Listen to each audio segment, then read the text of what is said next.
إن الحمد لله نحمده ونستعينه ونستغفره ونعوذ بالله من شرور أنفسنا ومن سيئات أعمالنا من يهده الله فلا مضل له ومن يضلل فلا هادي له وأشهد أن لا إله إلا الله وحده لا شريك له وأشهد أن محمدا عبده ورسوله قال الله تعالى في كتابه الكريم يا أيها الذين آمنوا اتقوا الله حق تقاته ولا تموتن إلا وأنتم مسلمون وقال تعالى يا أيها الناس اتقوا ربكم الذي خلقكم من نفس واحدة وخلق منها زوجها وبث منهما رجالا كثيرا ونساء واتقوا الله الذي تساءلون به والأرحام إن الله كان عليكم رقيبا أما بعد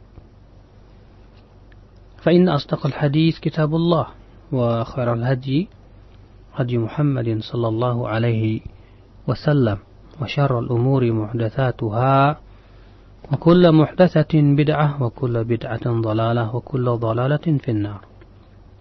Ayol ikhwah, para pendengar Radio Roja yang berbahagia, malam ini kita akan insyaallah membahas tentang fikih bagaimana kita berudhiyah, yaitu berkorban. Sesungguhnya korban atau udhiyah adalah merupakan ibadah yang sangat besar dan agung, di mana syariat udhiyah itu diturunkan kepada Nabi Ibrahim alaihissalatu wassalam melalui mimpi, di mana beliau bermimpi menyembelih anaknya. Ya. Dan tentunya mimpi para nabi adalah wahyu. Namun subhanallah, Ismail alaihissalatu wassalam, seorang anak yang dididik oleh ayahnya, yang tumbuh di atas ibadah dan keimanan kepada Allah, ketika mengetahui mimpi ayahnya, ia segera berkata, ya abati fa'al ma tu'mar satajiduni insyaallahu minas sabirin. Hai ayahku, lakukanlah apa yang diperintahkan oleh Allah kepada engkau. Engkau akan dapati aku insyaallah termasuk orang-orang yang sabar. Subhanallah, ketundukan yang luar biasa. Di mana seorang anak ketika melihat ayahnya diberikan wahyu oleh Allah bahwa ia menyembelih anaknya, maka segera ia tunduk kepada Allah Rabbul Alamin. Jika memang itu perintah Allah, tidak berkata mengapa begini, mengapa begitu. Tidak pula protes, kenapa saya yang disembelih, kenapa dan lain-lain. Akan tetapi demikianlah ketundukan yang seharusnya seorang hamba. Tanpa berpikir panjang, ketika Allah memerintahkan suatu perintah, segera kita katakan sami'na wa ata'na, kami mendengar, kami taat. Inqiyadun kamil, sebuah ketundukan yang sempurna kepada Allah Rabbul Alamin. Dan kemudian ketika Nabi Ibrahim hendak menyembelih anaknya, maka Allah Subhanahu wa taala menggantikan sebuah korban yang agung, yaitu dengan seekor kambing. Ini adalah merupakan pensyariatan dari Allah Subhanahu wa taala. Dinu Ibrahim, demikian pula itu adalah dinu Muhammadin sallallahu alaihi wasallam, agama Nabi kita Muhammad sallallahu alaihi wasallam. Ikhwatul Islam, a'azzani Allah wa iyyakum, berkorban atau berudhiyah disyariatkan menurut Al-Quran, Sunnah, dan Ijma'. Adapun Al-Quran, Allah berfirman, fasalli li rabbika wanhar. Fasalli, maka salatlah, li rabbika, untuk Rabbmu, wanhar, dan sembelihlah.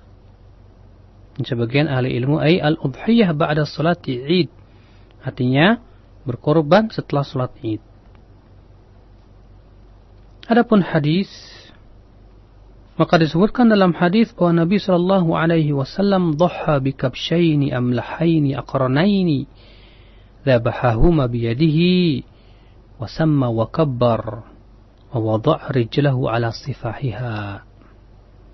Wa Nabi SAW pernah berudhiyah, ia berkorban dengan 2 ekor kambing yang gemuk, yang berwarna putih, ya, dan bertanduk, di mana Rasulullah menyembelihnya dengan tangannya sendiri.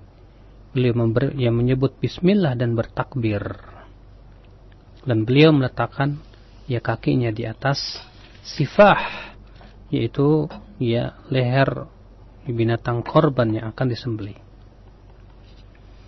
Adapun ijma', maka kaum muslimin semua berijma' akan disyariatkannya berkorban. Namun terjadi ikhtilaf mengenai hukumnya. Apakah hukumnya wajib ataukah sunnah? Sebagian ulama berpendapat bahwa hukumnya adalah wajib, dan ini pendapat Rabi'ah. Demikian pula Al-Auza'i dan Abu Hanifah, dan sebagian dari mazhab Malikiyah. Mereka berdalil, yang pertama Allah berfirman, fasalli li rabbika wanhar, salatlah untuk Rabbmu dan sembelihlah. Dan ini perintah, wal aslu fil amri al wujub, sementara perintah itu pada asalnya menunjukkan kepada wajib. Mereka juga berdalil dengan hadis Jundub bin Sufyan, bahwa Nabi SAW bersabda, man dhabaha qabla an yusalli faly'ud makanaha ukhra, wa man lam yadhbah falyadhbah. Siapa yang menyembelih sebelum salat di Idul Adha, hendaklah ia menggantikan dengan binatang lain. Ya, kata-kata hendaklah ia menggantikan, kalaulah itu hukumnya sunnah, Rasulullah tidak akan mewajibkan. Namun ketika itu adalah sunnah, itu menunjukkan hukumnya. Ketika Rasulullah memerintahkan ya untuk mengganti hewan yang disembelih sebelum salat, itu menunjukkan bahwa hukumnya wajib, kata mereka. Demikian pula mereka berdalil dengan hadis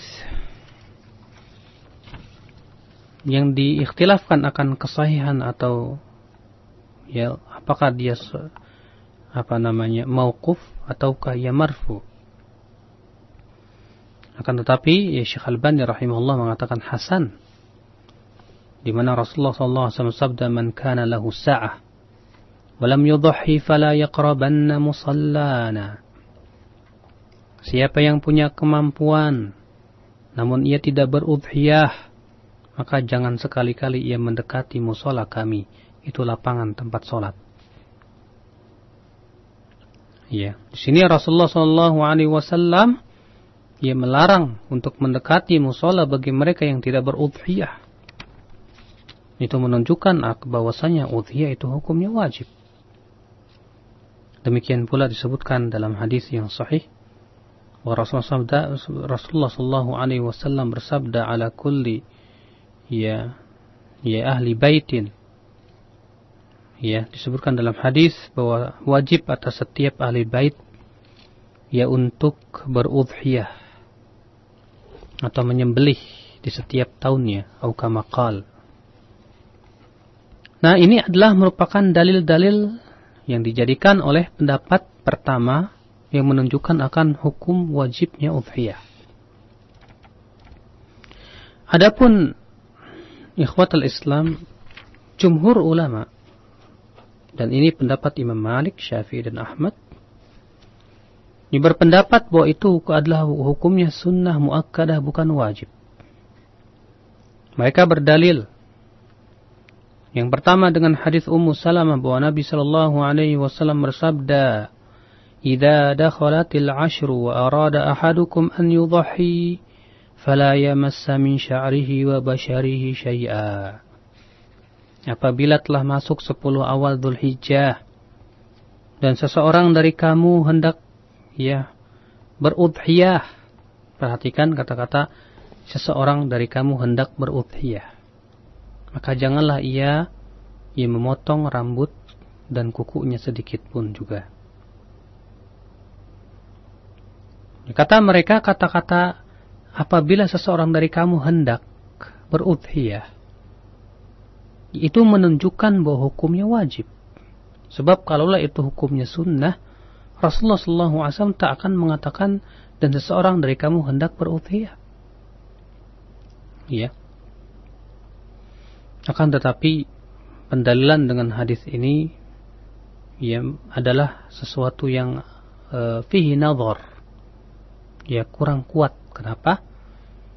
Ya, sebab kata-kata dan seseorang dari kamu hendak berudhiyah tidak mutlak bahwa itu hukumnya menunjukkan kepada sunnah. Sebab ketika Allah berfirman, liman syaa minkum ay yastaqim, bagi siapa yang mau silakan ia beristiqamah. Apakah berarti istiqamah hukumnya sunnah? Tidak. Tentu istiqamah hukumnya wajib. Tapi Allah mengatakan siapa yang mau di antara kalian beristiqamah silakan. Kemudian dalil jumhur yang paling kuat yaitu ya bahwa para sahabat Rasulullah yang menyatakan bahwa itu hukumnya adalah sunnah bukan wajib. Bahkan Al-Mawardi berkata warwiya 'anis sahabati radhiyallahu anhum ma yan'aqidu bihil ijma'u 'ala suqutil wujub. Dan telah diriwayatkan dari para sahabat yang bisa dikatakan bahwa itu ijma', ya bahwa udhiyah itu tidak wajib. Demikian pula dari hadis dari asar Abu Suraihah, ia berkata, aku melihat Abu Bakar dan Umar tidak berudhiyah. Dan dari Abu Mas'ud Al-Ansari berkata, inni la ada'ul adha wa inni la musir, atau al-wa musar. Ya. Aku meninggalkan berudhiyah dan aku ini mampu. Makhafata an yara jirani annahu hatmun alayya. Karena aku takut bila tetangga aku memandang bahwa itu hukumnya wajib atas diriku. Sebab ikhtilaf daripada pendapat yang antara yang ini dan itu, yaitu apakah ya sesuatu yang diriwayatkan dari para sahabat ini bisa dinyatakan ijma atau tidak. Ya, kalau ternyata itu ijma, apakah dari jenis ijma yang sifatnya qat'i, pasti, ataukah yang sifatnya masih dhanni, masih diperkirakan adanya ijma? Ya, yang tampak bahwa itu adalah sifatnya masih dhanni, masih diperkirakan, karena ya masalahnya adalah masih ada pendapat-pendapat yang menunjukkan akan bahwa itu hukumnya wajib. Nah, ketika ijma ini yang sifatnya dhanni, masih diperkirakan bahwa itu adalah ijma, apakah dia bisa mengalahkan kekuatan dalil-dalil yang menunjukkan hukumnya wajib? Ya. Mereka yang mengatakan bahwa ya karena tidak ada satupun sahabat yang diriwayatkan dari para sahabat bahwa mereka berpendapat wajib atau bahkan bisa dikatakan bahwa itu ijma walaupun sifatnya masih perkiraan, ya mereka berkata maka itu hukumnya sunnah. Adapun mereka yang mengatakan bahwasannya ijma yang sifatnya perkiraan tidak bisa mengalahkan ya sesuatu yang dalil yang sudah jelas pasti menunjukkan akan wajibnya, maka ya tidak bisa untuk dijadikan yaitu memalingkan dari makna wajib kepada sunnah. Dan ini yang kemudian dibela atau dipegang oleh Al-Imam Syekhul Islam Ibn Taimiyah rahimahullah dan juga dirajihkan oleh Syekh Albani. Demikian pula Syekh Muhammad bin Shalih Al-Utsaimin rahimahullah. Wallahu a'lam. Kemudian ikhwatul Islam, binatang apa yang yang digunakan untuk berudhiyah?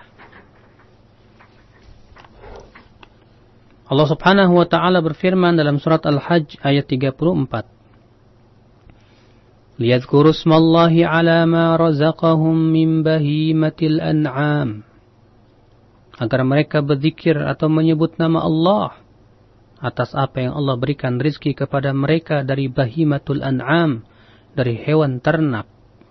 Dan bahimatul an'am ya ikhwatal Islam, ya dalam bahasa Arab dimutlakan kepada 3, yaitu unta, sapi, dan kambing.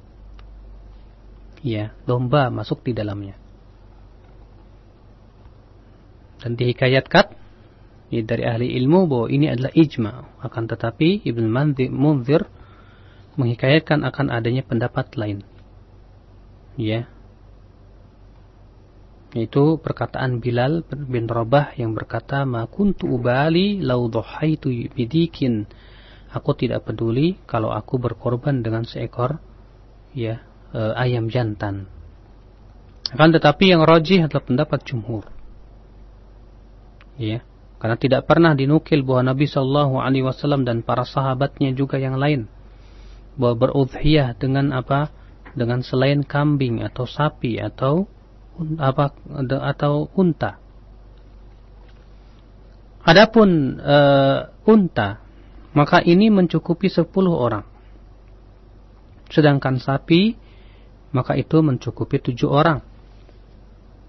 Disebutkan dalam hadis Ibnu Abbas yang dikeluarkan oleh Tirmidzi, Nasai dan Ibnu Majah dengan sanad yang hasan.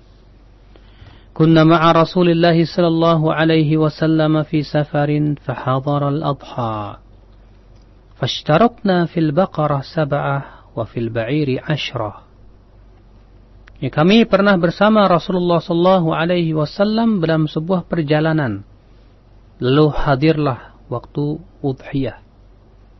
Maka kami pun bersekutu untuk 1 ekor sapi 7 orang dan 1 ekor unta 10 orang. Hadis ini menunjukkan ikhwatul Islam bahwa untuk unta mencukupi 10 orang. Dan untuk sapi itu mencukupi 7 orang. Ikhwatul Islam, azani Allah wa iyyakum. Memang terjadi ikhtilaf apakah unta mencukupi 10 orang atau tidak. Karena dalam riwayat-riwayat yang lain seperti hadis Jabir bin Abdullah disebutkan bahwasannya unta mencukupi 7, sapi pun 7. Demikian pula riwayat-riwayat yang lainnya yang menyebutkan demikian.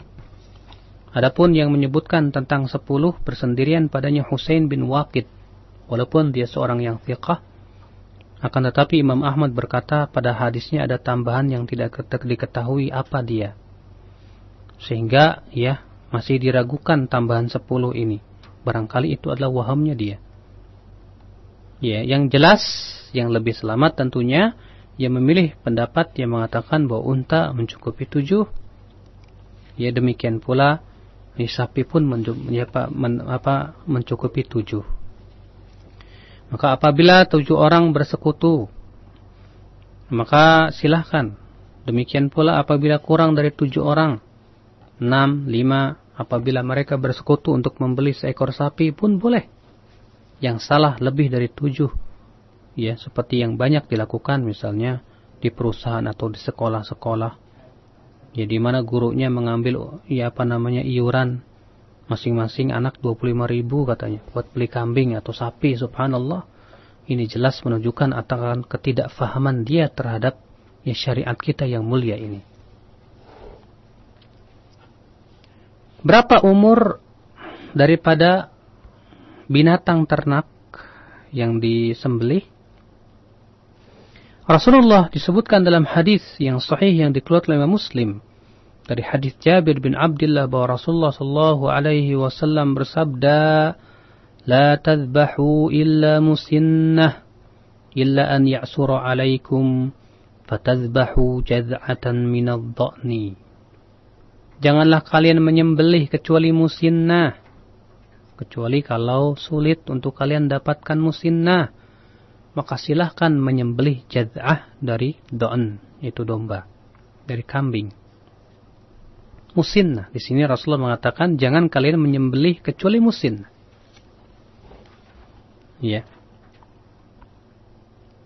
Musinnah untuk sapi itu adalah yang punya 2 tahun dan masuk tahun ketiga. Umurnya 2 tahun dan masuk umur ketiga. Sedangkan unta, musinnah disebut dengan musinnah, yaitu yang berumur 5 tahun dan masuk ke 6. Dan untuk kambing, maka ikhwatal Islam dibedakan antara dha'n, domba, biri-biri, dengan kambing biasa. Adapun untuk biri-biri ikhwatul Islam azanillah wa iyyakum, ya, maka mencukupi satu tahun. Yang disebut dengan musinnah itu adalah yang masuk 1 tahun. Dan masuk tahun yang kedua. Tapi kalau ternyata tidak ada, maka silakan jaz'ah, yaitu yang umurnya 6 bulan. Ini untuk biri-biri. Adapun untuk kambing, maka ya tidak boleh kurang dari 1 tahun. Ikhwatal Islam, ya, a'azzani Allah wa iyyakum. Ini adalah umur, ya, daripada kambing yang hendak disembelih. Makanya disebutkan dalam hadis Anil Bara' bin Azib radhiyallahu anhu qala dhaha khalun li yuqalu lahu Abu Burdah qabla as-salah faqala lahu Rasulullah sallallahu alaihi wasallam syatuka syatu lahmin faqala ya Rasulullah inna indi dajinan jad'a minal ma'iz qala idbahha wa la tasluh li ghairika. Ya, bahwa pamanku yang bernama Abu Burdah berudhiyah, berkorban sebelum sholat. Maka Rasulullah SAW bersabda kepadanya, kambingmu itu cuma kambing buat dimakan, bukan kambing udhiyah. Artinya tidak sah. Lalu ia berkata, wahai Rasulullah, saya punya kambing yang lain tapi masih jad'ah. Ya, masih umurnya 6 bulan untuk kambing. Maka Rasulullah bersabda, silahkan disembelih dan tidak mencukupi untuk selain engkau. Ini menunjukkan akhwatul Islam bahwa untuk kambing ya tidak mencukupi kurang dari 1 tahun. Sedangkan untuk dha'n biri-biri, ya, maka yang lebih bagus yang 1 tahun masuk tahun yang kedua, maaf. Kecuali apabila tidak ada yang umur seperti itu, maka diperbolehkan yang 6 bulan. Kemudian harus diperhatikan di sana aib-aib ya yang tidak boleh ada pada hewan kurban. Disebutkan dalam hadis Bara' bin Azib bahwa Nabi sallallahu alaihi wasallam bersabda, arba'atun la yujzina fil adahi al-awra al-bayyin awaruha wal maridatul bayyin maraduha wal arja'ul bayyin dhal'uha wal kasiratul lati la tunqi. 4 aib yang tidak mencukupi hewan kurban. Artinya apabila hewan kurban tersebut ya ada 4 aib di sini, maka tidak sah. Yang pertama kata Rasulullah al-aura, ya, yaitu mata ya hewan yang buta sebelah, pecak gitu, yang kelihatan banget dia pecaknya. Kalau ternyata tidak kelihatan, maka itu sah. Lebih-lebih yang buta, yang pecak aja nggak boleh, gimana yang buta. Yang kedua, al-maridah al-bayyin maraduha, yang sakit, yang kelihatan jelas sakitnya. Artinya yang tidak jelas kelihatannya boleh. Yang ketiga, al-arja al-bayyin arjuha, ya, yaitu yang pincang, ya, yang patah kakinya. Yang keempat, yaitu wal kasira allati la tunqi, yaitu yang sangat kurus, ya, sehingga kelihatan banget tulang-tulangnya. Maka ini ikhwatul Islam tidak mencukupi. Ya, adapun kalau ternyata telinganya putus apa terpotong, maka jumhur ulama mengatakan tidak mencukupi. Akan tetapi kalau kita melihat hadis tadi di mana Rasulullah SAW menyebutkan 4 perkara saja, berarti selain daripada 4 itu diperbolehkan. Namun jumhur memandang bahwa 4 perkara ini bukan sebagai pembatasan, akan tetapi yang senilai dengan 4, salah satu dari 4 ini, di mana yang sangat kelihatan sakitnya atau sangat kelihatan banget cacatnya, maka menurut jumhur itu tidak mencukupi. Bagaimana dengan yang tanduknya patah? Maka jumhur ulama berpendapat bahwa kambing yang tanduknya patah itu boleh ya untuk dijadikan udhiyah, dan itu sudah mencukupi. Ya. Ikhwatal Islam, a'azzani Allah wa iyyakum. Kemudian binatang yang paling utama ya adalah, yang paling besar pahalanya adalah unta. Kemudian sapi, kemudian kambing. Dan ini pendapat jumhur. Sebagian ulama berkata kambing itu yang paling utama, karena Nabi Shallallahu Alaihi Wasallam ia menyembelih 2 ekor kambing. Kalaulah yang paling utama itu unta, tentu Rasulullah Shallallahu Alaihi Wasallam ia berudhiyah dengan selain kambing. Akan tetapi dijawab oleh jumhur bahwa apa yang dilakukan oleh Rasulullah Shallallahu Alaihi Wasallam ya untuk sebagai rahmat ya kepada umatnya, ya bahwasannya bagi mereka yang tidak bisa mampu beli unta atau sapi, ya hendaknya dia menyembelih kambing. Wallahu a'lam. Di antara dalil yang menguatkan pendapat jumhur yaitu sebuah hadis ya mengenai keutamaan orang yang pergi Jumat di waktu yang lebih pagi. Disebutkan dalam hadis, ya barang siapa yang pergi Jumat di waktu yang pertama, dia seakan-akan berkorban dengan unta. Dan siapa yang pergi di waktu yang kedua, seakan-akan ia berkorban dengan sapi. Siapa yang pergi di waktu ketiga, seakan-akan ia berkorban dengan kambing, dan seterusnya. Itu menunjukkan bahwasanya unta lebih utama daripada sapi, dan sapi lebih utama daripada kambing. Wallahu a'lam.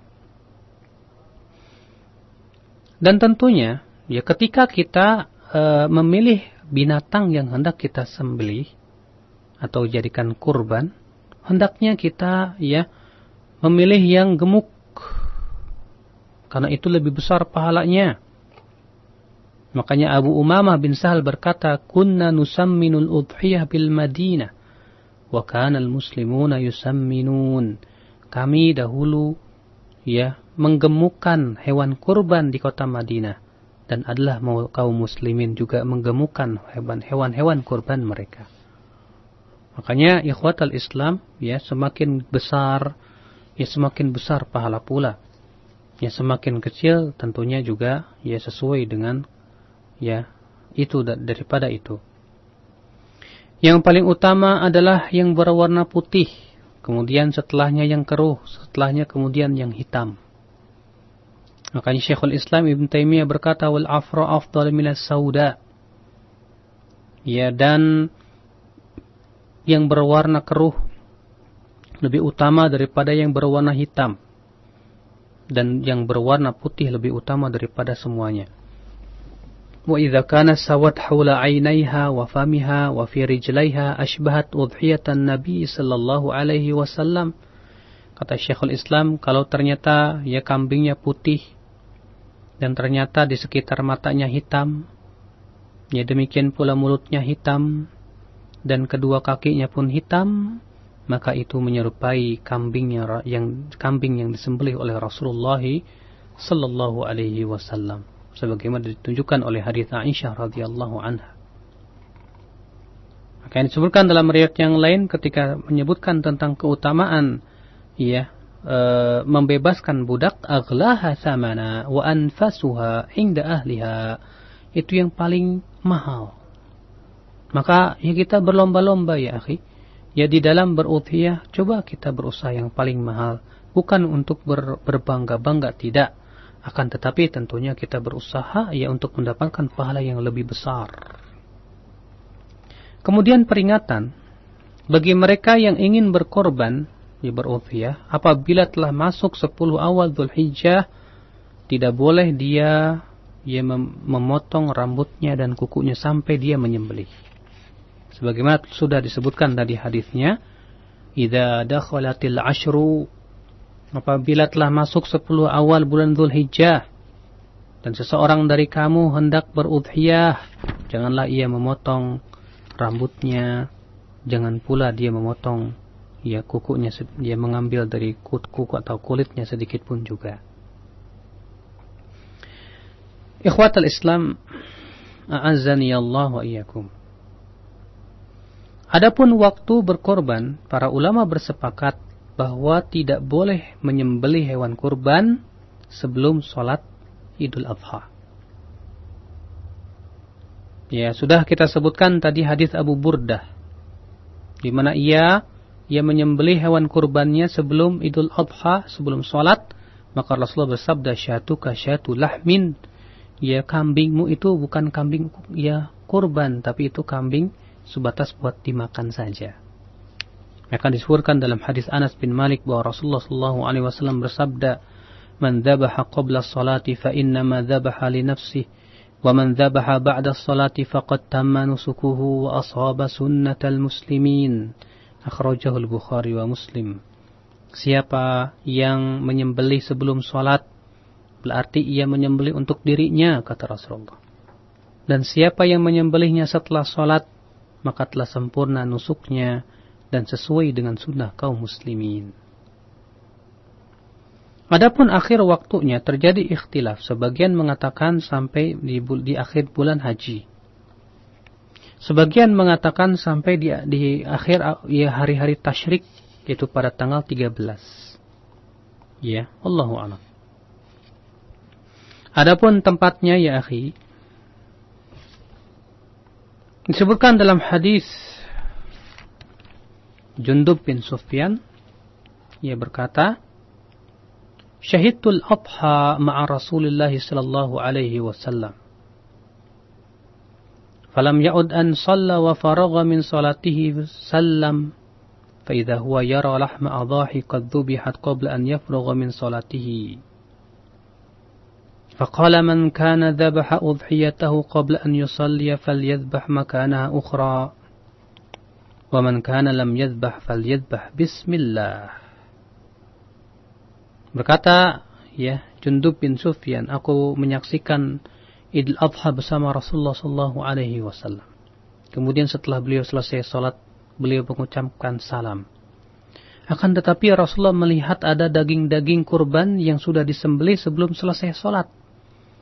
Maka Rasulullah bersabda, siapa yang menyembelih ya hewan kurbannya sebelum sholat, hendaklah ia mengganti dengan hewan yang lain. Dan siapa yang tidak menyembelih, yang belum menyembelih, silahkan ia membaca menyembelih dengan bismillah. Lihat ya, hadis ini secara zahir menunjukkan bahwa mereka menyembelih di lapangan tempat sholat. Itu yang sunnah. Ya. Akan tetapi kalau misalnya dia ya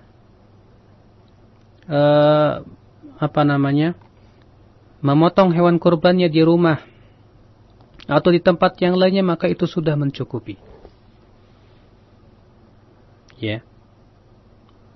Karena tidak diwajibkan atau bukan sebuah syarat sah udhiyah seseorang harus menyembelih di tempat sholat, tidak. Adapun ya perbuatan Rasulullah yang sifatnya sebatas perbuatan itu tidak menunjukkan kepada hukum wajib. Karena kaidah fikih berkata, mujarradul fi'li la yadullu 'alal wujub. Ya sebatas perbuatan Rasulullah tidak menunjukkan ya itu hukumnya wajib. Kemudian ikhwatal Islam, apa yang bisa kita gunakan daripada binatang ternak, binatang udhiyah? Maka boleh kita makan, boleh kita sedekahkan juga sebagiannya, dan boleh kita untuk simpan beberapa hari atau beberapa bulan lamanya. Disebutkan dalam hadis ya dari Salamah bin Al-Aqwa bahwa Rasulullah SAW pernah bersabda, siapa yang berkurban di antara kalian, janganlah menyimpan sampai lebih dari 3 hari, sementara daging itu masih ada di rumahnya. Namun, kata Salamah bin Al-Aqwa, ketika tahun yang datang, mereka berkata, wahai Rasulullah, apakah kita melakukan sebagaimana kami lakukan di tahun kemarin? Maka Rasulullah SAW bersabda, Kulu wa at'imu waddakhiru. Makanlah, berikan makan kepada orang lain dan simpanlah. Fa inna dzalika al-'am kana bin nasi jahdun fa aradtu an tu'inu fiha. Karena tahun kemarin itu kebetulan memang sedang ditimpa ya kesulitan paceklik, makanya aku ingin kalian membantu mereka. Ya. Artinya ya larangan itu sudah dimansuh ya karena keadaannya waktu sangat dibutuhkan. Namun ketika keadaannya sudah membaik, Rasulullah SAW dalam hadis ini ikhwatul Islam ya memberikan izin hewan itu ya yang pertama ya kita ambil untuk dimakan, yang kedua untuk disimpan, dan yang ketiga yaitu untuk diberikan kepada fakir miskin yang membutuhkan. Ini menunjukkan diperbolehkan ya. Kalau dia mengambilnya sepertiga pun tidak apa-apa. Kemudian yang harus diperhatikan ya akhi, jangan menjual sedikit pun dari hewan kurban. Ya tidak kulitnya, tidak bulunya, tidak rambutnya, ya tidak pula dagingnya, tidak pula ya kepalanya, tidak pula ya daging ininya. Ya karena itu adalah lillah untuk Allah Subhanahu wa taala. Ya adapun hadis yang menyebutkan jangan kalian menjual sedikit pun dari hewan kurban, ya dari sembelihan, itu hadisnya dhaif, akan tetapi ya dalil-dalil yang menunjukkan juga yang lain itu jelas bahwa itu adalah tidak diperbolehkan. Karena apa? Ya karena itu sudah ya untuk Allah Subhanahu wa taala. Tidak boleh diperjualbelikan. Kemudian ikhwatal Islam yang harus diingat ya bahwa penjagal atau tukang potongnya itu tidak boleh diberikan sedikit pun dari daging udhiyah. Tidak ya kulitnya, tidak pula kepalanya, tidak pula kakinya. Makanya disebutkan dalam hadis dari hadis Ali bin Abi Thalib yang dikeluarkan oleh Imam Muslim bahwa Rasulullah SAW bersabda, "Wala yu'ta fi jazaratiha syai'a," dan tidak boleh ya jagal atau tukang potongnya diberikan sedikit pun dari hewan kurban. Dan dalam satu riwayat ya yang dikeluarkan Muslim juga, "Nahnu nu'tihi min indina," kami memberikan upah dari kantong kita sendiri.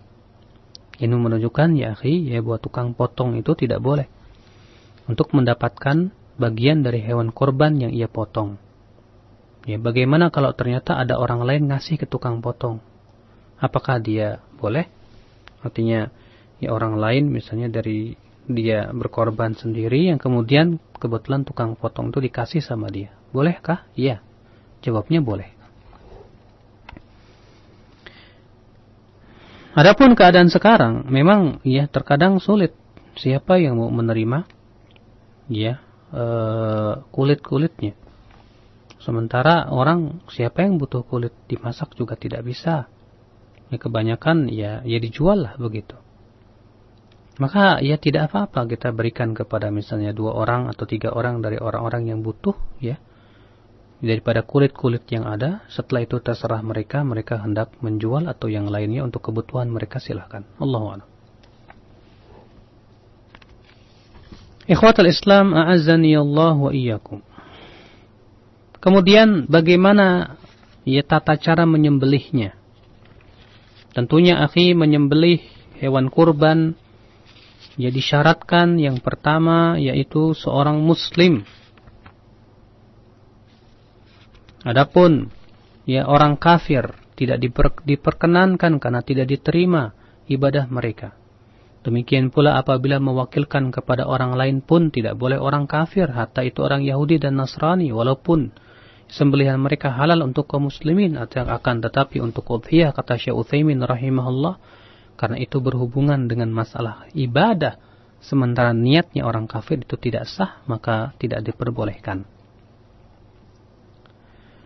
Kemudian ya yang harus dipenuhi yang kedua adalah an yakuna aqilan, berakal.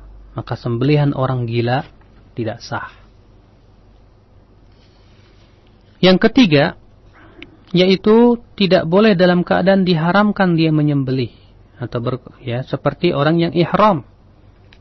Maka orang yang sedang ihram di dalam misalnya tidak boleh dikatakan orang yang sedang berihram tidak boleh dia berburu, maka diharamkan kepada dia. Yang keempat, syaratnya yaitu hendaknya membaca bismillah. Hendaklah dia membaca bismillah. Ketika dia menyembelih, dia mengucapkan bismillahi Allahu akbar. Bismillahi Allahu akbar, Allahumma hadza anni wa an ahli baiti, atau hadza an fulan bin fulan kalau ternyata dia mewakilkan untuk orang lain. Dan juga diperbolehkan membaca doa berikut ini, di mana Rasulullah SAW disebutkan dalam hadis Jabir bin Abdullah, ketika beliau hendak menyembelih, beliau kemudian menghadap kiblat, dirobohkannya di atas rusuk yang kanan, diinjaknya di bawah lehernya. Lalu kemudian Rasulullah SAW berdoa, Inni wajjahtu wajhiya lilladzi fatara as-samawati wal ard ala millati Ibrahim hanifa wa ma ana minal musyrikin. Inna salati wa nusuki wa mahyaya wa mamati lillahi rabbil alamin la syarika lah wa bidzalika umirtu wa ana minal muslimin. Allahumma minka wa laka an Muhammadin wa ummatih bismillahi wallahu akbar. Kemudian ia pun menyembelih. Ini hadisnya disahihkan oleh Syekh Albani rahimahullah. Maka diperbolehkan. Disunahkan juga membaca bacaan tadi. Tapi kalau misalnya dia hanya membatasi misalnya Allahumma hadza anni wa an ahli baiti atau an fulan bin fulan bismillahi Allahu akbar, maka itu sudah mencukupi juga. Kemudian ikhwatal Islam, adab yang harus diperhatikan dalam menyembelih. Yang pertama adalah wajib mengasah daripada pisau yang akan dijadikan alat untuk menyembelih. Karena kita diharamkan untuk menyiksa binatang dan diharamkan untuk mengasahnya di depan hewan yang hendak kita sembelih. Karena disebutkan dalam hadis bahwa Rasulullah SAW pernah melihat seorang laki-laki yang mengasah pisaunya di depan kambing yang hendak ia sembelih. Maka Rasulullah SAW murka dan bersabda, Aturidu an tumitaha mautat? Apakah kamu hendak membunuhnya beberapa kali? Maka ikhwatul Islam, yang kedua yaitu adabnya menghadap kiblat, sebagaimana disebutkan dalam hadis Jabir bin Abdullah tadi. Dan juga berdasarkan keumuman hadis, khairu amalin mastuqbila bihil qiblah, sebaik-baiknya amal adalah yang dihadapkan kepada kiblat, yaitu orangnya bukan kambingnya. Adab yang kedua yaitu merebahkan si kambing di atas rusuknya yang kanan, kemudian diinjak di bagian bawah lehernya, lalu kemudian disembelih. Dengan membaca tadi yang sudah kita sebutkan. Demikian daripada adab menyembelih. Saya kira cukup apa yang saya sampaikan pada kesempatan pada malam hari ini. Insyaallah mudah-mudahan yang saya sampaikan ini bermanfaat seputar tentang masalah udhiyah, berkurban. Karena kita berusaha untuk berkurban sesuai dengan apa yang dilakukan oleh Rasulullah SAW. Dan orang yang berkorban hendaknya yang paling afdal adalah dia sendiri yang menyembelih. Karena disebutkan dalam hadis bahwa Rasulullah SAW beliau sendiri yang menyembelih. Tapi kalau memang dia tidak mau, atau takut atau yang lainnya, silahkan mewakilkan kepada orang lain. Naam. Baiklah para pendengar Roja dimanapun Anda berada, masih bersama kami di malam hari ini dengan kajian seputar fikih udhiyah bersama Ustaz Badrul Salam hafizahullah ta'ala. Dan telah kita bahas bersama mengenai hukum dalam berudhiyah maupun binatang dan hal-hal yang lainnya. Para pendengar semua dapat untuk berpartisipasi dalam sesi selanjutnya, sesi tanya jawab, di nomor yang masih sama di 021 823 6543. Atau bagi para pendengar yang hendak mengajukan pertanyaannya lewat SMS, bisa juga kami terima di 0819896543. Baik, untuk yang pertama kita angkat pertanyaan melalui SMS terlebih dahulu. Baik, Ustaz, ini ada pertanyaan dari Jogja, jauh sekali nih, dari Abu Khalil. Ustaz, apakah boleh kurban dengan kambing yang tidak memiliki tanduk? Tentunya bukan sebuah syarat kambing itu harus bertanduk. Memang ya yang lebih utama adalah yang bertanduk. Akan tetapi apabila kambing itu tidak bertanduk selama ya umurnya sudah mencukupi, ya maka itu diperbolehkan dan sah. Nah, baik. Untuk selanjutnya kita angkat pertanyaan melalui line telepon. Assalamualaikum. Waalaikumsalam warahmatullahi wabarakatuh. Baik, dari siapa, di mana Pak? Dari Fahri. Fahri di mana Pak?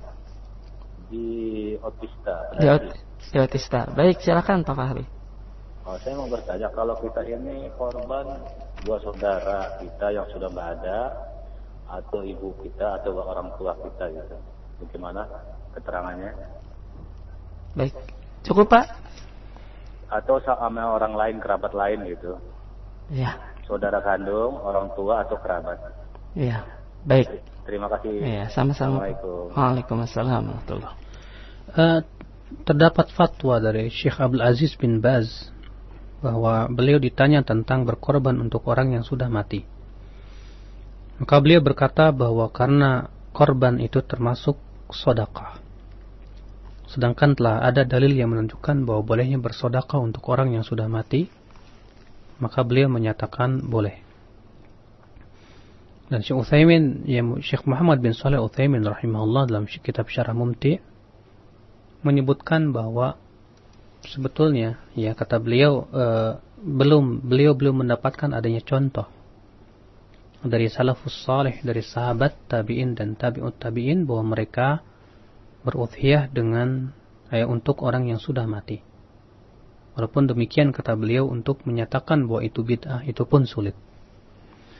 Seakan beliau ya mengisyaratkan bahwa berudhiyah untuk orang yang sudah mati lebih baik ya ditinggalkan saja.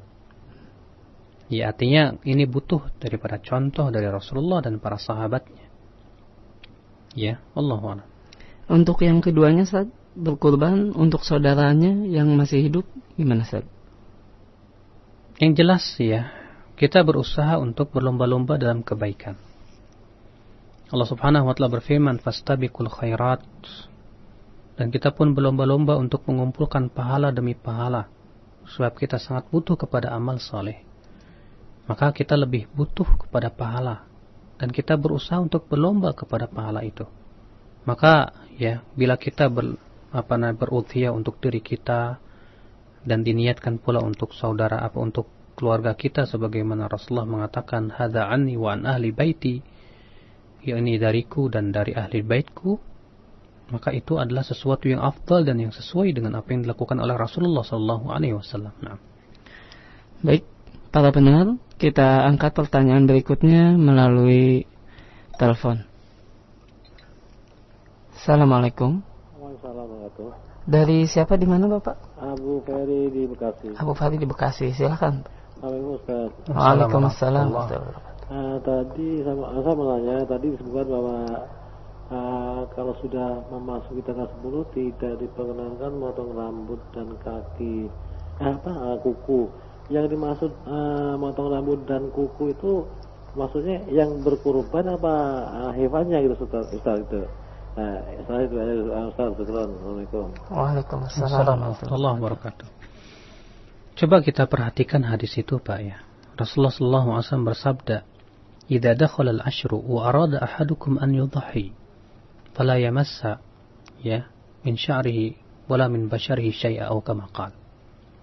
Apabila sudah masuk 10 awal Dzulhijjah dan seseorang dari kamu hendak berudhiyah, janganlah ia memotong kuku dan rambutnya. Kalaulah ia kembalinya kepada hewan kurban, pasti Rasulullah menyebutnya dengan dhamir ha. Fala yamassa min sya'riha wala min bashariha syai'a, karena kembalinya kepada udhiyah dan udhiyah itu muannats. Yang kedua, tidak pernah ada sejarahnya ya bahwa binatang kurban itu atau binatang sebelum atau ketika tidak dikurbankan itu diambil kuku dan rambutnya. Ya, hewan mana yang antum kita lihat dan tanya juga kepada mereka yang punya ternak kambing atau sapi bahwa mereka suka mengambil kuku-kukunya. Ya, digunting kukunya. Tidak ada manfaatnya tentunya kalau ternyata dikembalikan kepada dhamir itu kepada hewan kurban. Maka dari itu, ya saya belum menemukan satupun pendapat ulama yang mengatakan bahwa itu kembali kepada hewan kurban. Iya, dan siyak redaksi daripada hadis itu menunjukkan ya bahwa itu kembali kepada orang yang menyembelih, bukan kepada hewan kurbannya. Nah, baik, mudah-mudahan jelas untuk Pak Fahri di Bekasi maupun untuk pendengar lain yang mendengarkan acara ini. Baik, untuk berikutnya kita angkat pertanyaan melalui SMS. Ustaz, apakah ada dalilnya bahwa yang menyembelih hewan kurban malamnya tidak boleh dalam keadaan junub? Dari Abu Sifa ini, Ustaz. Sama sekali tidak ada dalil. Sama sekali tidak ada. Yang saya tidak tahu adanya dalil yang sahih yang menunjukkan kepada hal itu. Ini semua adalah perkara-perkara yang memberatkan.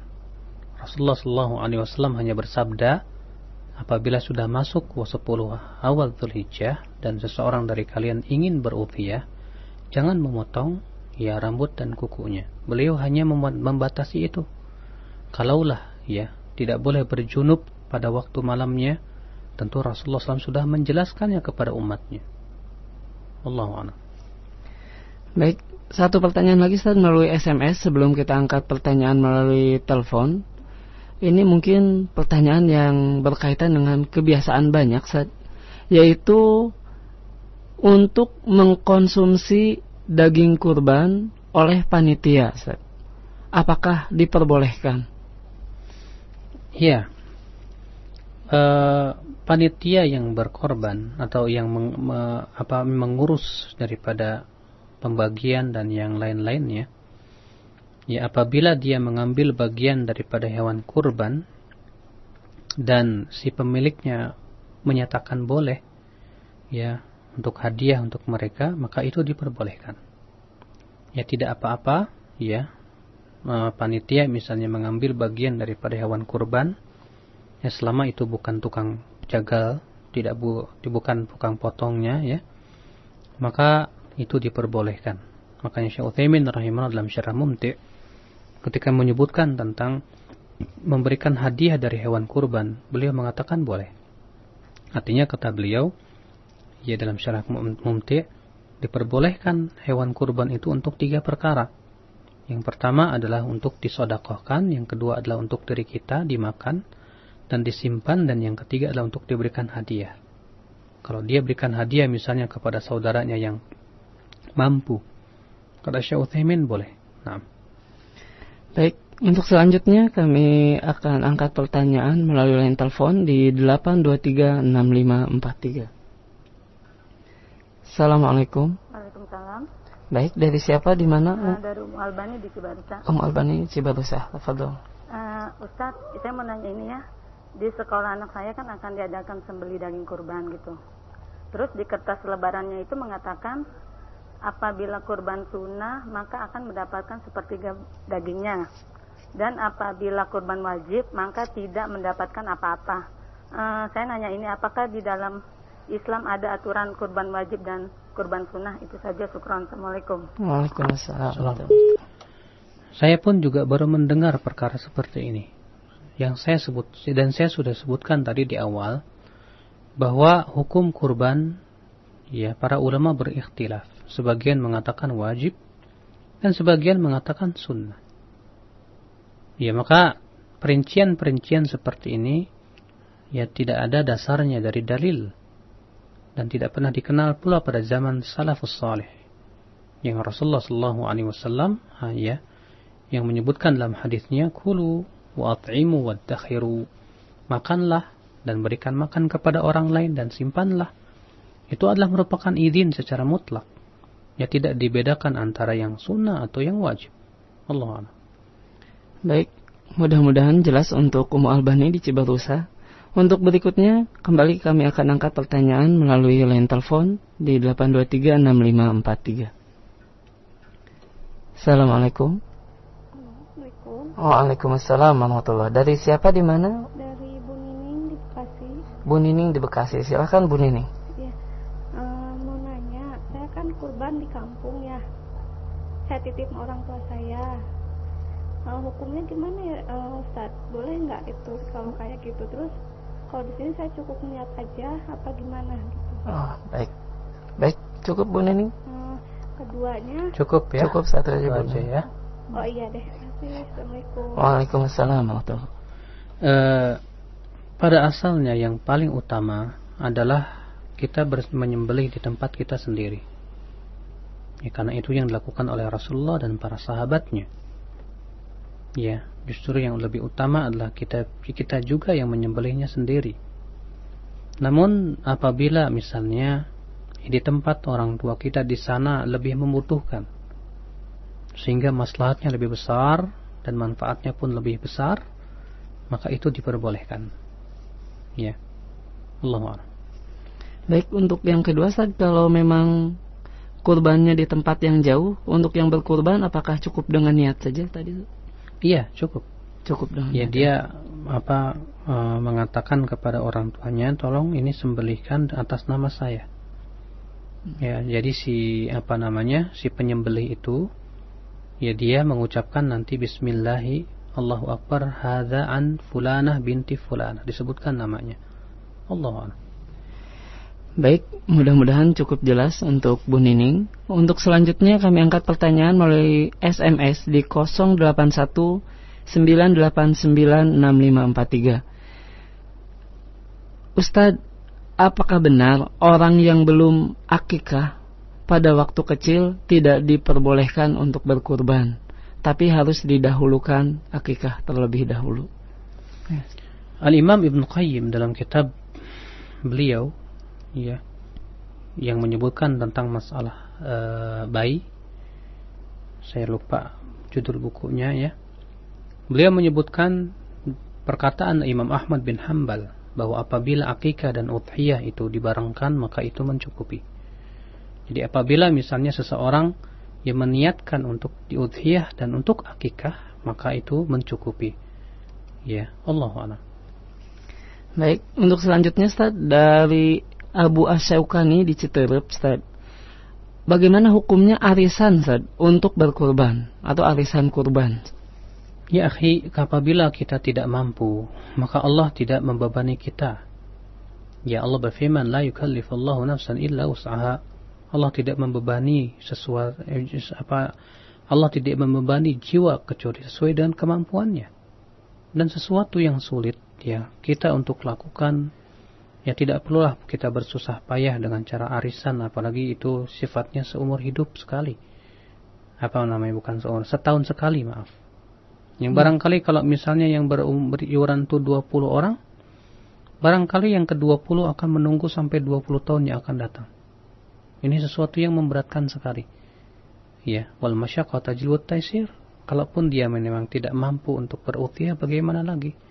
Ya, lebih baik dia kumpulkan sedikit demi sedikit agar dia bisa berudhiyah. Nah. Baik, mungkin satu lagi pertanyaan lewat SMS sebelum kita angkat pertanyaan lewat telepon. Apakah benar pahala kurban seperti bulu hewan yang dikurbankan? Allahu a'lam, saya belum mendapatkan dalil masalah itu. Karena ya, untuk menyebutkan sebuah pahala berapa besar dan yang lainnya ini butuh kepada wahyu. Allah yang Maha tahu.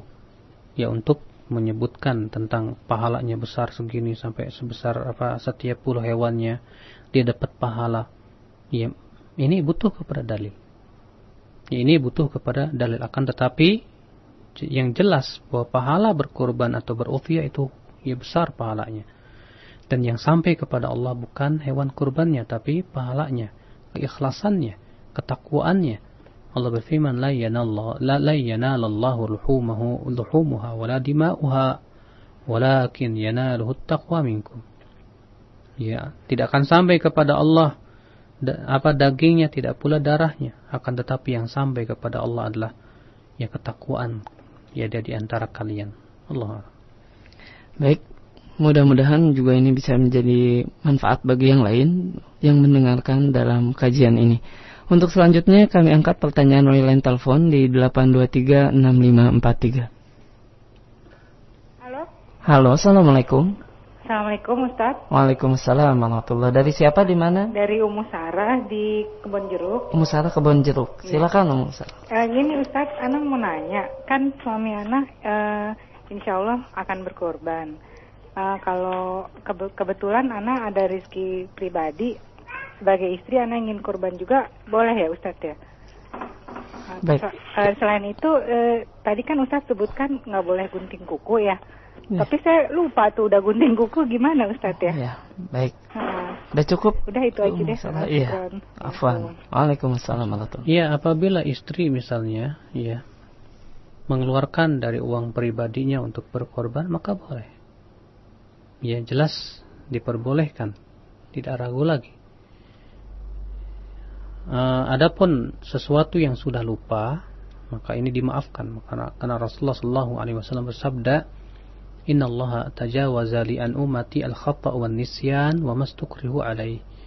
Ya Allah, sesungguhnya Allah memaafkan untuk umatku kesalahan yang tidak disengaja, kemudian lupa dan yang dipaksa. Nah.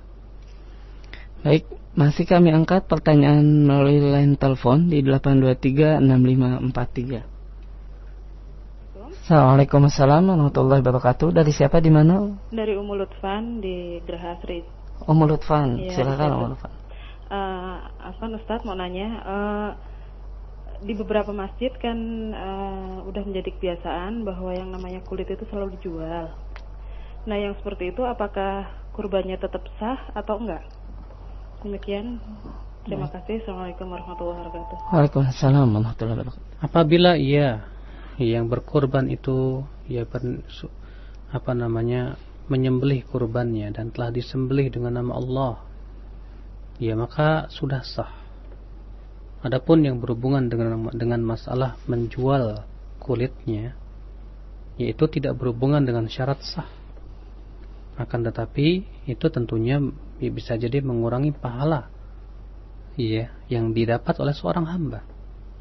Maka dari itu, apabila ia menjual daripada bagian daripada hewan kurban itu, ya tetap sah, dia diterima oleh Allah Subhanahu wa taala selama dengan penuh keikhlasan dan dari uang yang halal. Ya, adapun dia jual, ya maka ia telah melakukan sebuah yang mengurangi kesempurnaan daripada udhiyahnya tersebut. Allah. Kalau yang menjualnya panitia itu, kalau memang ternyata maslahat mengharuskan demikian, ya keadaan. Di mana kalau memang ternyata kalau dibagikan kepada fakir miskin ternyata tidak ada yang menerimanya, ya sehingga mau tidak mau akhirnya harus dijual juga. Kemudian dari hasil penjualan itu diberikan kepada fakir miskin, maka kalau memang keadaannya demikian, ya tidak mengapa. Allah. Baik, untuk selanjutnya kami masih angkat satu pertanyaan dulu melalui line telepon di 8236543. Dan selanjutnya akan dilanjutkan dengan membahas pertanyaan melalui SMS. Halo, assalamualaikum. Waalaikumsalam. Dari siapa, di mana Pak? Pak Samsul Cimanggis. Pak Samsul Cimanggis, radionya, monitornya bisa dikecilkan Pak? Ya. Dan, iya, silakan Pak. Nah, itu yang penjelasan untuk sapi 7 orang itu untuk 7 orang atau untuk 7 kepala keluarga gitu Ustaz. Nah, dan untuk takbiran itu mulainya kapan ya Ustaz? Itu aja. Selamat. Waalaikumsalam. Iya, kalau kita lihat dari lafaz hadis, ya, disebutkan bahwa sapi itu untuk 7, artinya 7 orang. Iya. Maka 7 orang itu bersekutu untuk kemudian dia membeli sapi. Itu yang ditunjukkan oleh hadis. Ya, Allahu alam, itu yang saya pahami.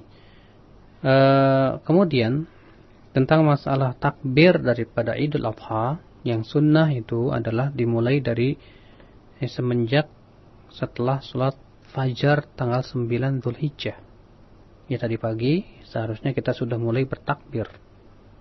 Dan diakhiri dari tanggal 3, ya, jadi pada tanggal 13 daripada hari tasyrik, ya, setelah sholat asar. Dan takbiran pada waktu Idul Adha itu ada 2 macam. Yang pertama adalah yang disebut dengan takbir mutlak. Artinya tidak terikat dengan waktu, kapan saja, di mana saja kita mengucapkan takbir. Yang kedua yaitu takbir muqayyad, yaitu yang terikat dengan sholat fardu. Maka disunnahkan setiap sholat fardu kita mengucapkan Allahu Akbar, Allahu Akbar, Allahu Akbar. La ilaha illallah, wallahu akbar, Allahu akbar, walillahil hamd. Itu yang dilakukan oleh para sahabat. Dan Ibnu Qudamah dalam kitab Al-Mughni mengatakan ini adalah ijma', ya, kesepakatan para ulama. Allahu a'lam. Itu maaf Ustaz, membaca takbirnya itu setelah selesai sholat atau ba'da zikir Ustaz? Yang saya pahami setelah selesai sholat. Nah. Selesai sholat. Dengan dikomando boleh Ustaz?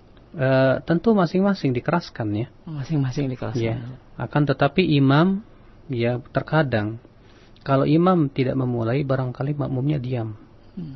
Maka pada waktu itu imam yang memulai, agar yang lain pun segera melaksanakan daripada sunnah ini. Memang kita lihat sunnah ini sudah mulai bahkan dihilangkan, ditinggalkan oleh kaum muslimin. Ya, kita lihat, ya, di masjid-masjid sayang sekali setelah sholat fardu tidak terdengar, ya, ucapan takbir, yang tidak pula terdengar gema takbir antara imam dengan makmum. Ya, tentunya, ya, tidak diharuskan. Kita harus mengucapkannya dengan seperti kor, suara yang satu. Justru seperti ini banyak para ulama yang mengatakan ini termasuk perkara yang diada-adakan. Ya, karena Rasulullah dan para sahabatnya ketika bertakbir, berzikir, tidak pernah dinukil bahwa mereka dengan satu suara kor. Ya, apalagi kalau ada satu suara pertama, ada suara kedua. Ini jelas menyerupai orang-orang Nasrani di gereja-gereja mereka. Allahu a'lam. Baik, mudah-mudahan cukup jelas bagi pendengar Roja dimanapun Anda berada. Kita masih dalam sesi tanya jawab. Dalam kajian malam hari ini membahas mengenai fikih udhiyah tentang kurban. Dan untuk selanjutnya kami akan angkat pertanyaan melalui SMS. Ustadz, bolehkah daging kurban dibagikan juga kepada orang yang tidak beragama Islam? Kalau memang ternyata ada maslahat, jadi seperti diharapkan orang tersebut masuk Islam, ya, dengan kita memberikan udhiyah ada maslahatnya, manfaatnya untuk ta'liful qulub, ya, untuk menarik hatinya, ya, agar dia tertarik kepada Islam, maka itu diperbolehkan. Tapi kalau ternyata tidak ada maslahat apa-apa, yang sebatas memberikan, maka lebih baik dihindari. Ya, kita cari kaum muslimin yang membutuhkan, karena itu mereka yang lebih kita perhatikan dan kita tolong mereka. Nah.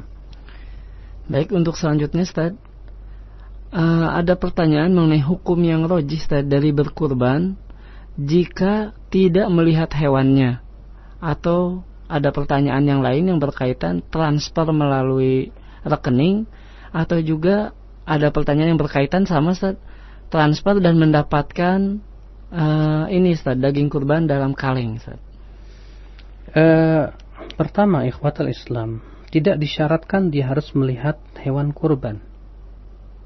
Ya, selama ia sudah berniat dan mengirimkan misalnya uang, ya, ke suatu lembaga untuk disembelihkan di sana, ya, dan dia pun yakin bahwa lembaga yang melaksanakannya juga insyaallah faham sunnah dan tahu bagaimana tata cara menyelenggarakan udhiyah, maka itu sah.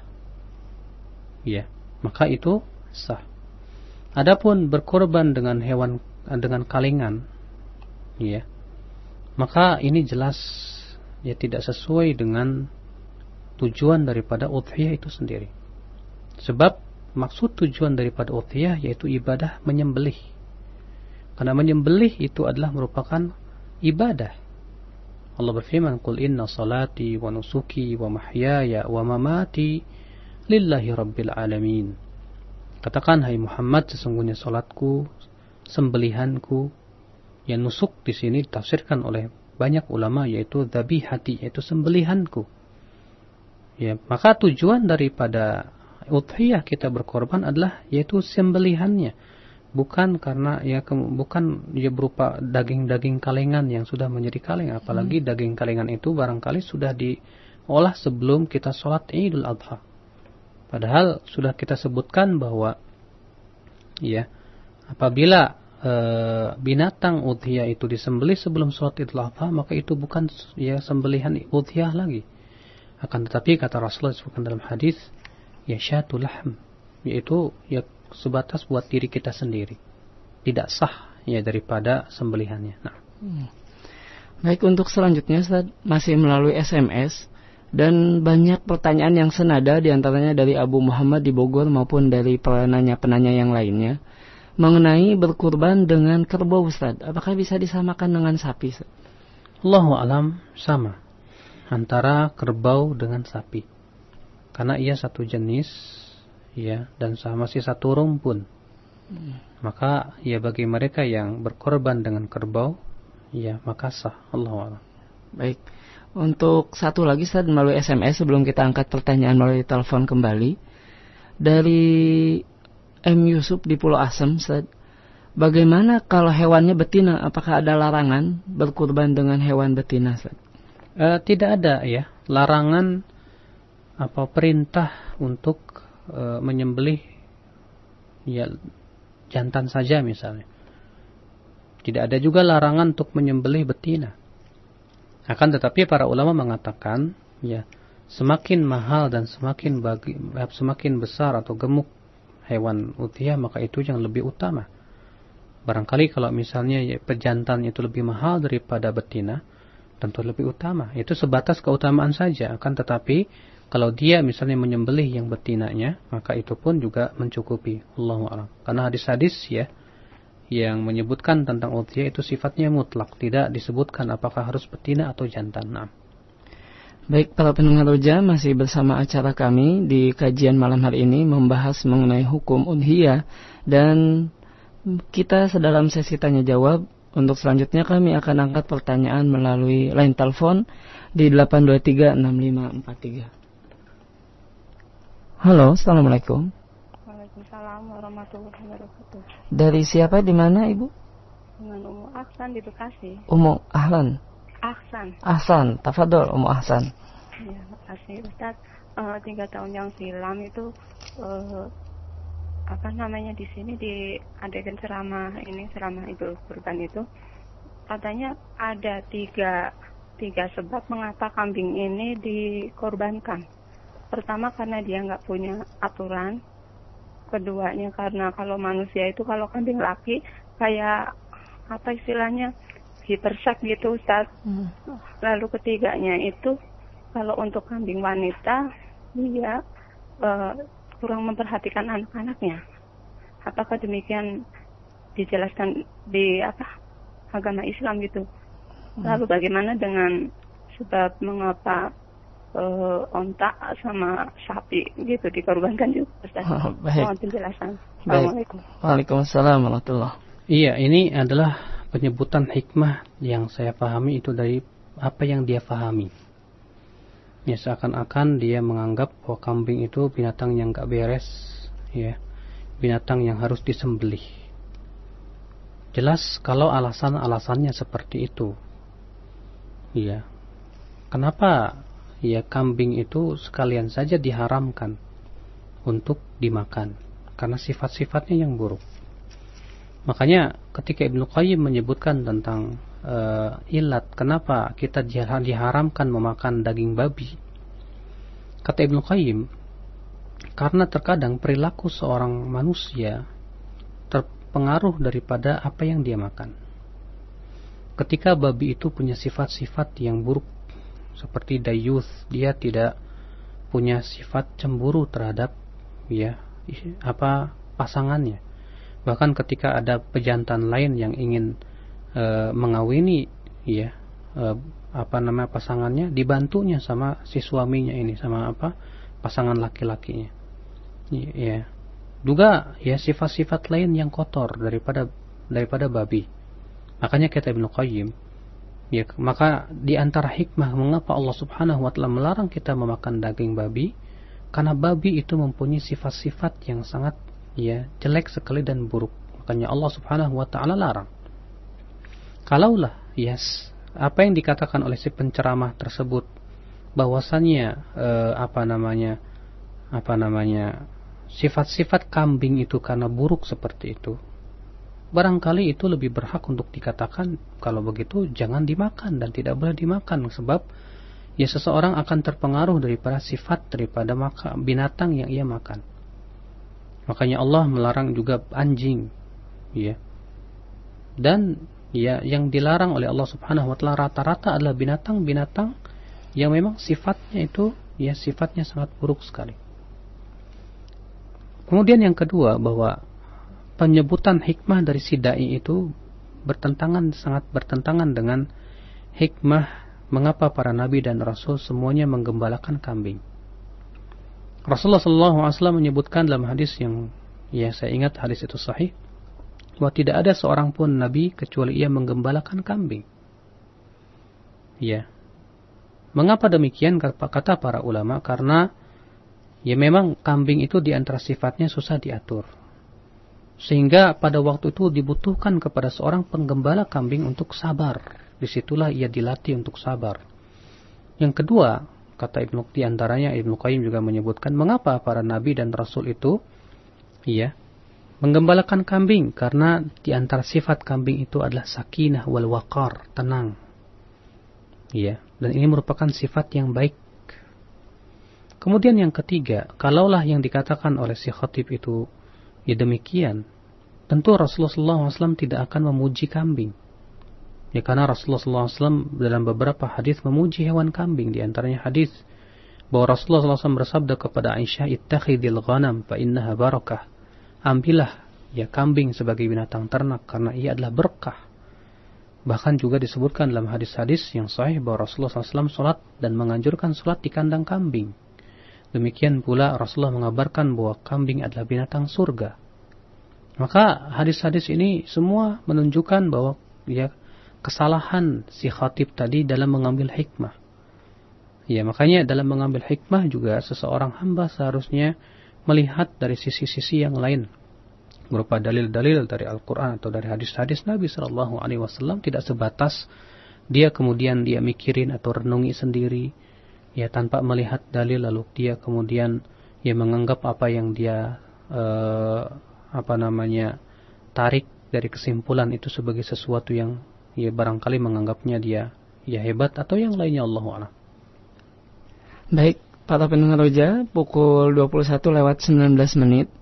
Masih ada waktu untuk beberapa pertanyaan dalam sesi tanya jawab kita dalam membahas hukum kurban, hukum udhiyah, dan kami angkat pertanyaan terakhir melalui telepon sebelum kita angkat pertanyaan melalui SMS. Halo, assalamualaikum. Halo, silakan Pak. Dari siapa, di mana Pak? Pak Budi di Tabun. Ya, silakan Pak. Ya, ini mau nanya Ustaz. Kalau tadi dikatakan si penyembelih itu diharamkan untuk memakan dari binatang korban. Nah, kemudian bagaimana kalau seseorang yang hendak berkorban, dia sendiri yang menyembelihnya? Padahal tadi dikatakan bahwasanya kita dihalalkan memakan hewan sembelihan korban, sedangkan dia sendiri yang menyembelihnya. Berarti bagi keluarga tersebut diharamkan atau bagaimana, Ustaz? Tolong dijelaskan, Ustaz. Ustaz. Assalamualaikum. Waalaikumsalam. Bapak, yang harus Bapak fahami dari sisi bahasa Arab, bahwa disebutkan dalam hadis itu wala yu'ta min jazaratiha syai'. Tidak boleh dari penjagal atau tukang sembelihnya diberikan hewan kurban. Ya, berbeda dengan kita yang bukan tukang jagal, namun kita sendiri yang memotong. Karena Rasulullah SAW dalam hadis-hadis ya menyebutkan bahwa Rasulullah sendiri yang memotong dan Rasulullah mengambil daripada hewan kurbannya. Jadi ada beda antara orang yang memotong, ya, antara si pemilik kurban yang memotong dengan jagal yang memang dia ya profesinya dan memang tugasnya juga sebagai tukang potong dan jagal. Ya, maka ini khusus untuk jagal saja tukang potong, bukan untuk orang yang menyembelihnya. Adapun yang bukan untuk pemiliknya daripada yang orang yang mau berkorban. Sebab ya hal itu ditunjukkan oleh nas-nas berbeda antara ini dan itu. Nah, baik, mungkin 2 pertanyaan melalui SMS Ustaz, sebagai pertanyaan terakhir. Yang pertama Ustaz, dari Hadi Zamzami di Bekasi, bahwa di perusahaan saya mengadakan kurban, yang mana sapi tersebut dibeli oleh perusahaan untuk dihadiahkan kepada karyawannya yang belum berkurban. Bolehkah ini Ustaz? Iya, kalau ternyata si perusahaan memberikan mimbabil hibah, ya, tentu itu diperbolehkan. Ya, perusahaan memberikan sapi kemudian dihibahkan kepada seseorang yang belum berkorban, maka itu diperbolehkan. Wallahu a'lam. Baik, pertanyaan terakhir mungkin Ustaz, saya mau berkorban kambing, tapi dengan niat untuk saya, untuk keluarga, dan juga untuk umat Rasulullah yang belum berkorban. Apakah seperti ini boleh Ustaz? Dari Abu Utsman Ustaz. Kata para ulama bahwa meniatkan untuk umat yang belum berkorban itu khusus untuk Rasulullah, min khususiyatir Rasul. Adapun kita, karena kita semua adalah umat Muhammad, ya, dan orang yang setelah kita bukan umat saya, ya, dan bukan pula umat siapapun. Maka dari itu maksudnya bukan umat saya, umat kita, tapi ya kita semua adalah umat Muhammad SAW. Maka ya Allahu a'lam bahwa itu khusus untuk Rasulullah SAW saja. Adapun kita, ya kita katakan bahwa untukku dan untuk ya ahli baitku sebagaimana itu yang dilakukan oleh Rasulullah SAW. Ya, saya kira cukup sampai di sini, kita tutup. Subhanakallah bihamdik, asyhadu an la ilaha illa anta, astaghfiruka wa atubu ilaik. Wassalamualaikum warahmatullahi wabarakatuh.